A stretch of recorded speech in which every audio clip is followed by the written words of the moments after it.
Hello, fragrance specialists! My name is Chance, welcome to my guide, and thank you for taking a look at the fantastic oil and kitchen staple alike, basil!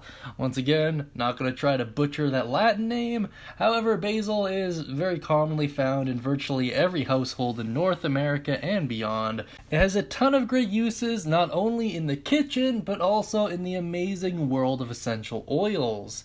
Before we dive into the nitty-gritty, want to go over, I'm not a doctor, not a licensed physician in any way. This video is simply meant to be used to educate those, and it is based off of what myself and my colleagues have experienced throughout experimenting with these oils for quite some time.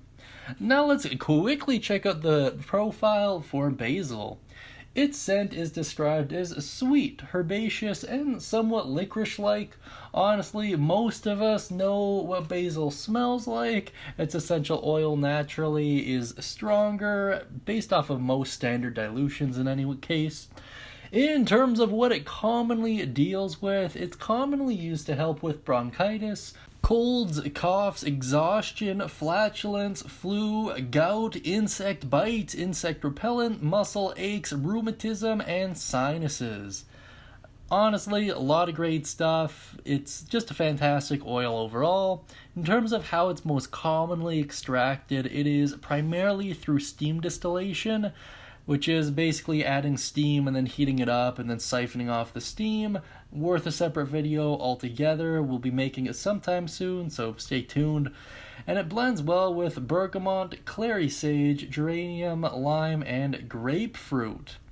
Now, as a note, it might be carcinogenic at high doses. There's some evidence to indicate that. So if you're going to be handling basil, just please make sure you dilute it appropriately.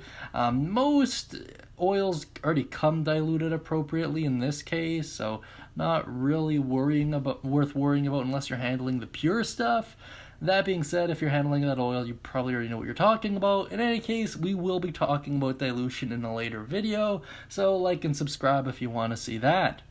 Now let's move on to the ever-growing history of basil.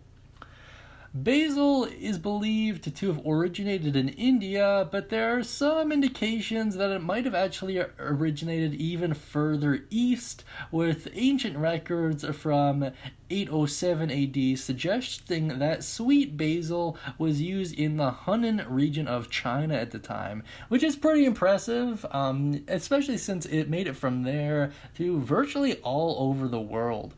Basil continues to have diverse applications in modern kitchens and science labs. In cooking, basil is most commonly used fresh in cooked recipes. Today, as also seen throughout history, basil is not only used as a food flavoring, but also in perfumery, incense, and herbal holistic remedies. Recent scientific studies have established that compounds, the essential oils of basil plants, possess potent antioxidant, antiviral, and antimicrobial properties. Whew, great.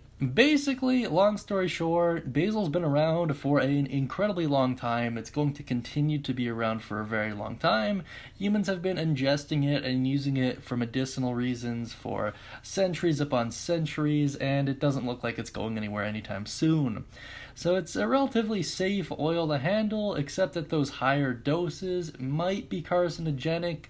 There is some evidence to indicate it, some that also kind of contrives it, but I always rule in favoring the side of caution, so just make sure your dilution's proper.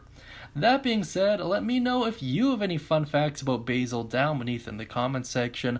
Also mention any blends you think it works well with, any recipes you can think of, and any general experiences you have with it. That being said, I hope you'll have a great day, and as always, may all of your future endeavors smell divine.